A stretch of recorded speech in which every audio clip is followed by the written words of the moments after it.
Thank you for that very generous welcome. And yes, full disclosure to begin with, I have no farming blood in me. I represent the seat of Manly, so I'm a beach bum. But Manly is proud home to the Royal Far West, which has been in Manly for over a century, servicing rural and regional communities and families from the regions with some respite. Originally it started over a century ago to provide respite to families from the bush to come and stay in beautiful Manly, and today it stands there proudly doing great work in the regions and is a very, very well-regarded and much-loved institution in Manly.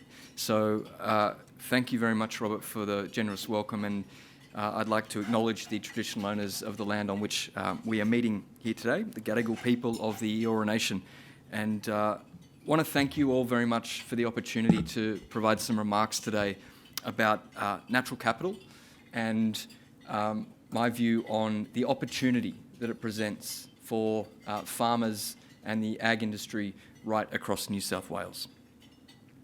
So, natural capital is the way of thinking about nature in the same way that we think about traditional capital. If we invest in nature, it creates value. If we degrade it, it depreciates it. A simple concept. Natural capital initiatives are an innovative way of balancing nature's books whilst ensuring that landholders and farmers benefit. There's overwhelming interest in this concept of natural capital. It has been around for some time, but increasingly is picking up pace not only here in Australia and New South Wales, but around the world. And that interest comes from all sectors of our community, from NGOs, governments, ag industry, financiers, the financial markets, legal firms and academia. And within that, we see enormous opportunity. So to meet this particular moment, to support what we see as the next generation of environmental markets and natural capital investment opportunities in New South Wales, we will soon become the first state to release the Natural Capital Statement of Intent. The Natural Capital Statement of Intent will be the roadmap for the development of natural capital as a new asset class for New South Wales. Its role will be to support new avenues for private landholders to conserve their land, to create new markets for investors, and open pathways for environmental programs right across the state. The Statement of Intent is a clear marker for our intention to make New South Wales the #1 destination globally for new natural capital markets and investments, and to attract the jobs that go with them. The statement will fundamentally and importantly support land managers across the state to create new opportunities for them to be rewarded for environmental improvements and, importantly, productivity gains. Together, environmental improvements and productivity gains. Now, as I mentioned, we aren't the ones racing towards this opportunity alone. This is, in fact, a global movement. Across the world, this discussion and the initiatives that follow it are developing at light speed. Across the ditch, New Zealand government announced its investment in a range of natural capital initiatives in its most recent 2022 federal budget. Over in the States, a 15-year plan for an ambitious initiative to develop natural capital accounts that record the changes to America's stock of natural resources and to also quantify those losses. So it's something that is happening around the world, and it's an opportunity that we can't miss in New South Wales. Primary industries, especially those in rural and regional New South Wales, are ideally placed to embrace this opportunity and to deliver nature-based products into the next generation of environmental markets.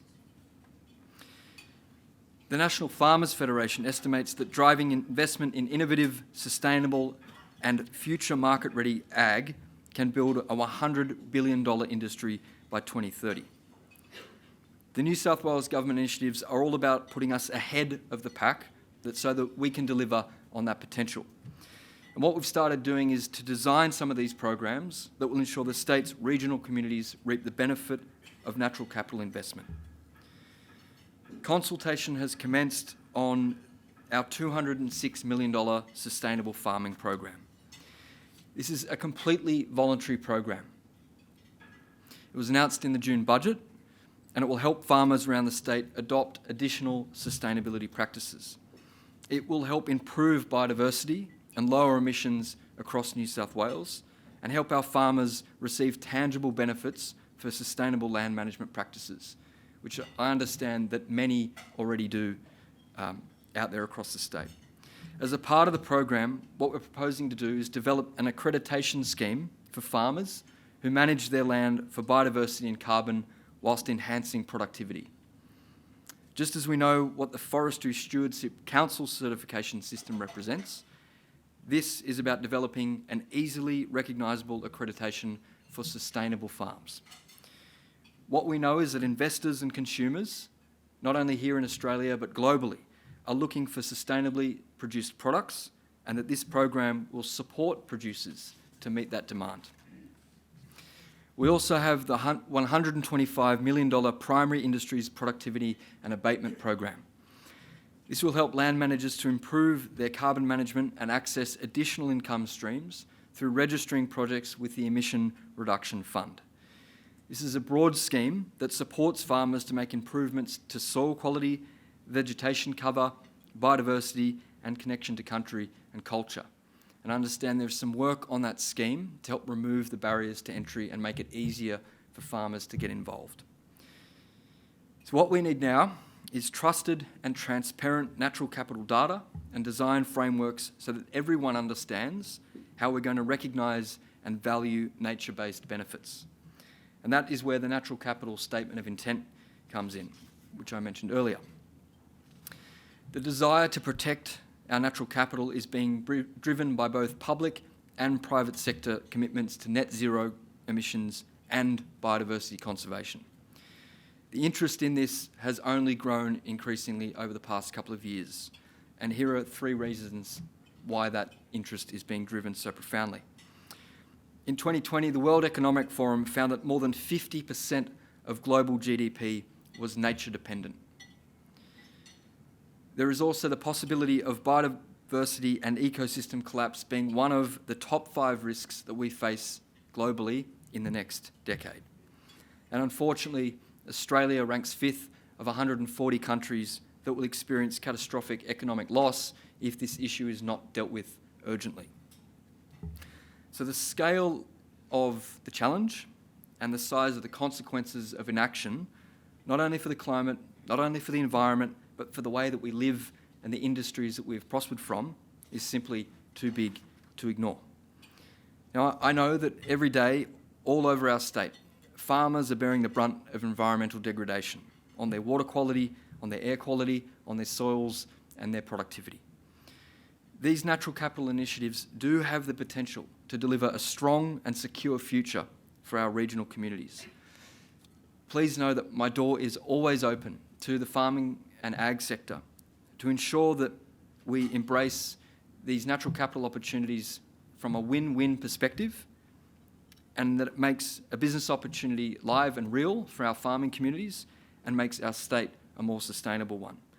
Because for a strong economy and strong productivity, it is clear that we need a healthy environment, not only for ourselves, but for future generations. So thank you very much for the opportunity to be here today, to give some remarks and to get involved in what I hope is a useful and productive Q&A. Thank you.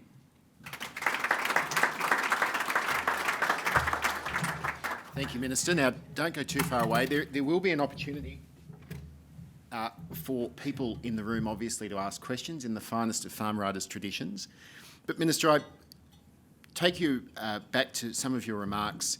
This is a room full of people. There are some farmers here, but this is predominantly people who are involved in the agri-services, agri-business sector here in Sydney. What key message do you have for an audience like this, going back, talking to farmers, or indeed talking back up into their own corporations about the work that you're doing and where you see this going from a broader all of economy perspective rather than simply being for the benefit of farmers? So I think that the best way to consider this opportunity is to recognise, one, that it's a global one. There is a profound shift underway, being driven by a number of factors. And not only market access and some of the legislation and reform that's being driven in other markets, and we were talking earlier about the tariffs and the taxes that the EU are placing on non-sustainable products being imported into that marketplace, in addition to the global finance markets looking for opportunities to invest in nature-based and natural capital solutions. So yesterday, to launch the Natural Capital Statement of Intent, we had former Treasury Secretary Ken Henry come and speak about his perspective and the opportunity that this presented. So I think it's important that we get the language right, because a lot of it there are a lot of people speaking a lot of different languages, from the farming community through to the financial markets, through to regulators, through to NGOs, through to government. So it's important that we all land on a clear understanding of what these different terms mean, because they mean different things to different people. But equally, from my perspective as Environment Minister, when you look out there and see that 70% of Australia or New South Wales is held in private hands, and then match that up against the New South Wales State of Environment Report, which all indicators show we're having issues with soil quality, land clearing. These are undeniable facts. But it will involve a partnership and collaborative approach between private landowners and farmers to be part of solving the problem. So I think we do not need to go down the path that the tortured climate change debate has been going down for 20 years, because it became a binary win or lose proposition. This is not about that. Rarely do you get alignment of aims and goals in reform and market opportunities. And I think that we're at a point now where there is a great opportunity to present not only productivity improvements, better market access globally, but also to demonstrate that New South Wales farms and the ag industry can be a leader globally in terms of what it is exporting. And that's being driven by external factors. There's an opportunity for us to get ahead of it, because at the end of the day, in many respects, it's consumers that are driving these decisions, and equally there is a tailwind around the need to resolve and remedy some of these issues that we're having from an environmental perspective, and the impact that, or the opportunity that has from a landowner perspective to receive financial benefit that may not have been there in the past, to undertake improvements in conservation practices on land, not at the expense of productive farmland, which I think is where the debate has kind of got a bit stuck historically. So don't go too far away. My next question is, I've got a couple more, but my next question is, what are the lessons that you can take away from examples of this being done elsewhere around the globe, where we can avoid making the same mistakes? And equally, if you had sort of a clean slate, what might you do completely differently? Where have you've found a sweet spot, but is there somewhere that you'd like to go that it's just probably too hard at the moment because there's a few steps along the way? That's a good question. I mean, I think that the best ingredient for success on this is that it is driven bottom up, and that there is comfort. I mean, change is difficult no matter what change you're trying to affect. And with change comes a level of anxiety, and maybe that there is a question, as we were talking about at the table earlier, around capacity of different landholders, level of knowledge, awareness. So I think key to all this will be to ensure that the views of landholders are front and centre in the creation and the work that goes on, and that has been put in place to date as we've developed this Natural Capital Statement of Intent. But this is essentially not being driven by a city-based environment minister, but as a collaborative effort between a whole group of stakeholders that see the benefits and the opportunities in what this presents. And I think there are some other policy initiatives in Australia and also globally that have missed the mark in terms of being a bottom-up approach, and ensuring that all voices are being heard and considered. So I'm very conscious that perhaps historically there has been an aversion or some have found it difficult to appreciate that there is a win-win opportunity for both environment and ag. But I think the opportunity is presenting itself, and people are on at different parts of the journey in their knowledge about that and the opportunity that exists.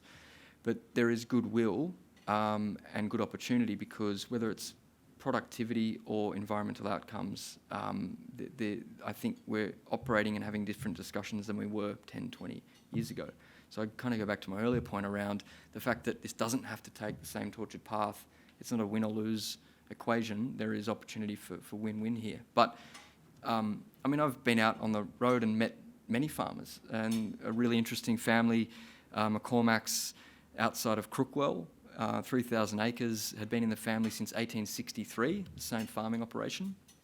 And the father there, he said that back, 2 decades ago, his approach was to bulldoze the trees and ring bark and just completely level to extract every ounce he could out of the land. But over time, had changed the way in which his farming operations were being done, and what he was doing on the land was planting trees, and had been doing so for some time to create windbreaks, and through that had increased soil quality, decreased erosion, better outcomes for his stock, and ultimately in the market that was being reflected for the price that he could get. And so I said, well, are you a sustainable farmer? And he goes, well, no, that's not the label I'd use, but these are the practices that I'm undertaking. So if in your mind you're calling me a sustainable farmer, then all right. But to me, no, I've just evolved my land management practices. So we're trying to, I think people are at different levels along the journey, but there's a great opportunity to work together to get a good policy outcome. Are there any other questions for the Minister? Hi there, I'm from New South Wales Farmers. So a key part of this will be validating changes on farm to then participate in these markets.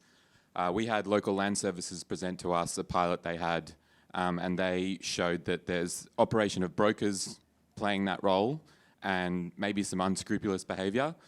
So I thought, do you have any comments on how that will be handled in the delineation between them and government's role? Good question, and I think a really important one. If we look at the carbon market, the issue of integrity, the robustness of that market is central to it operating properly. We all know and appreciate the challenges that has had.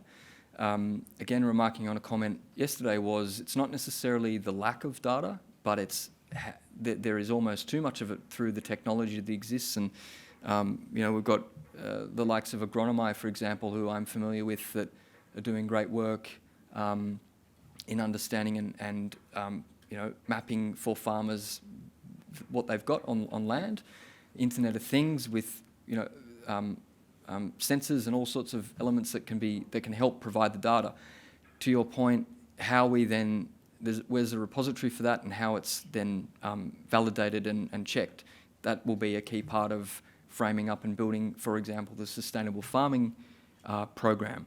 And that is, again, where it's important that we're going to continue to talk to the likes of New South Wales Farmers, LLS and others, to say how do we effectively do this to provide certainty to the market that what is being done here is correct, and that the improvements are real. But I think there's a willingness to understand there's a great data bank that we've got there, but how do we put that to work to ensure that it's not a burden on the participant in the scheme, and that'll be a key element of working this through. But again, partnerships, LLS, maybe involving Landcare and others in framing up what that looks like. Thanks very much, Minister. Bill Herditch from the MacDoc Ag Group. We've got beef cattle properties in the north of the state, and great to hear your comments on natural capital. My question's really about how to link this into the market. You mentioned overseas trade and getting non-tariff barriers on environmental issues, but the city, you might live in the city and I live in the city, we demand food, and is the government got a sort of an interest in linking the sustainability metrics with food buyers, supermarkets, food service organisations? Is there any sort of joining up in that area? Yep. I think goes to the earlier comment around consumers driving a lot of this through their purchasing behaviour. And certainly we're hearing from major retailers in Australia that there is a distinct push from them to ensure that they can deliver sustainably sourced products, because that's what consumers are wanting, notwithstanding obviously cost of living pressures that we're all very, very aware of. But from a longer term view, sustainably sourced products are front and centre of consumers, and also the major supermarkets and retailers and outlets. So part of our effort in putting up the sustainable farming policy and accreditation, again, opt-in, voluntary, is to make that link. So but at the same time, it's a fine balance, because you don't want, the price premium to, become a challenge when it comes to a cost of living perspective. So it is a fine balance, but at the same time, we're hearing that there is a desire and a premium that can be placed on sustainable sourced products, not only in Australia but globally. It's something that's coming thick and fast. So there's probably a little bit more work to do in making that direct link, but consumers are doing it anyway through their purchasing behaviours, and we think that our sustainable farming program will be a great opportunity to improve upon that. So, Minister, just building on that piece, if we turn the clock back 2 or 3 years to where this debate has been, it's often been that farmers have been perceived to be the enemy in this sustainability space, and a lot of that has been driven by a perception amongst consumers and others that farmers are out there degrading their land, that they're engaged in bad animal welfare practices, that they're stripping value out and not putting anything back in. What role do you see there being through this statement of intent for the government to take a stronger position with respect to that education about exactly the stewardship practices that are undertaken on farm, and is, if not government, who should potentially be fulfilling that role to help tell that story? Yep, it's a great point. I mean, farmers are in many respects leading this charge through the practices that they're doing. But I think it's incumbent upon all the stakeholders in the room, if you have a voice, to share what the farmers and what ag businesses are doing, because I think there is a disconnect between some stakeholders in seeing the attempt to elevate and progress the concept of natural capital and the sustainable farming program with some sort of Trojan horse environmental issue. It is not. This is a win-win opportunity, and the sooner everybody appreciates that, the better, because the benefits will flow to landholders and farmers. Farmers have been the custodians of our land. This country was built on the back of farms. So they are leading the way and doing great work. So it does it come as a surprise to me sometimes to hear from some quarters that that there can't be alignment on these particular programs. So the Natural Capital Statement of Intent sits atop of the architecture, where we're trying to say simply, you can, just like we value social capital, value natural capital. It is an asset. And farmers invest in this asset by very nature of their operations, and are doing great stuff. And they should be rewarded and recognised for that. And that's what, in essence, these programs seek to do, because there is a demand from consumers, and also, whether we like it or not, other countries saying, well, we're going to put in legislation, the EU, for example, to say, well, if you're not doing this, then we'll slap a tariff on your import. But farmers and the ag industry have done a terrific job and should be congratulated and rewarded. And that's where I think the opportunity is to really drive this. Any more questions for the Minister? I could be cheeky and ask him how much a koala's worth, but that's, we won't go down that. Yep. Yep. Thank you. Jack Johnston from Meat and Livestock Australia. I'd be interested to understand how you negotiate with and work with the other states and the Commonwealth around natural capital, because ultimately all states move at different paces, and there's different sort of issues relevant to each jurisdiction, but ultimately the produce as it's exported overseas comes from Australia. Be interested to understand how conversations are going with that and what the country as a whole can do better to work together in order to move the product overseas in a more sustainable, natural capital sort of inspired way. Yep. Thanks. And can I congratulate MLA on the work you've been doing as a peak body in terms of really elevating this discussion and leading the way.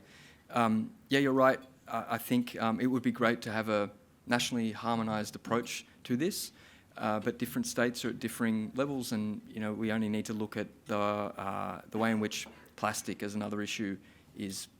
There are inconsistencies in terms of how states are dealing with that.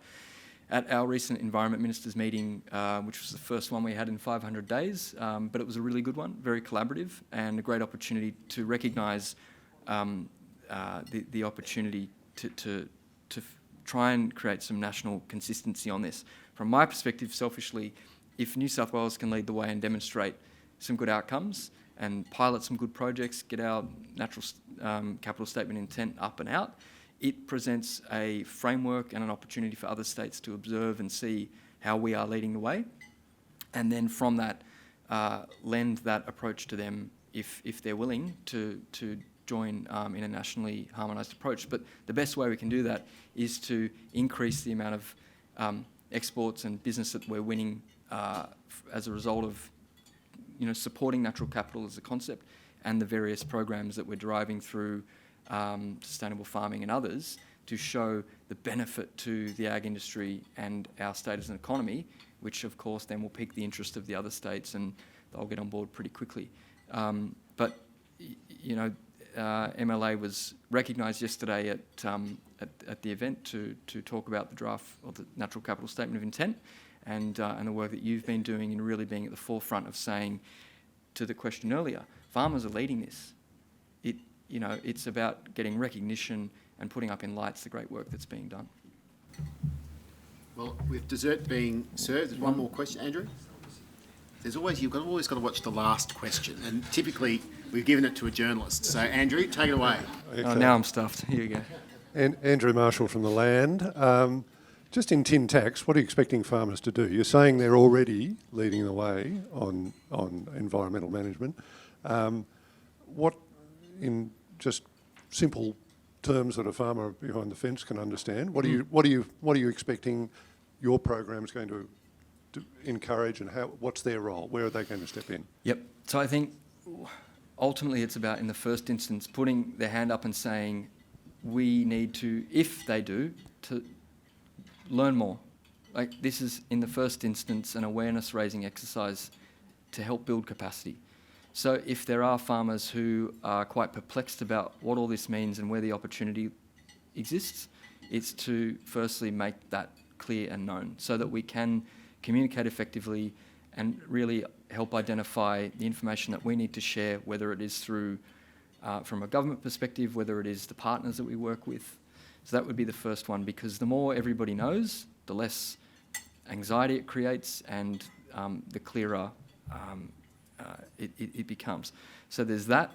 And then I think it is looking at taking a good look at, for example, the sustainable farming initiative that we're working through and giving us some fearless and frank feedback about whether you think and how we can improve the program, which is in its sort of draft stages at the moment, to say, yes, having an accreditation that's voluntary where we could become a New South Wales sustainable farm accredited, and you get a farm gate logo, or you can put it on your product.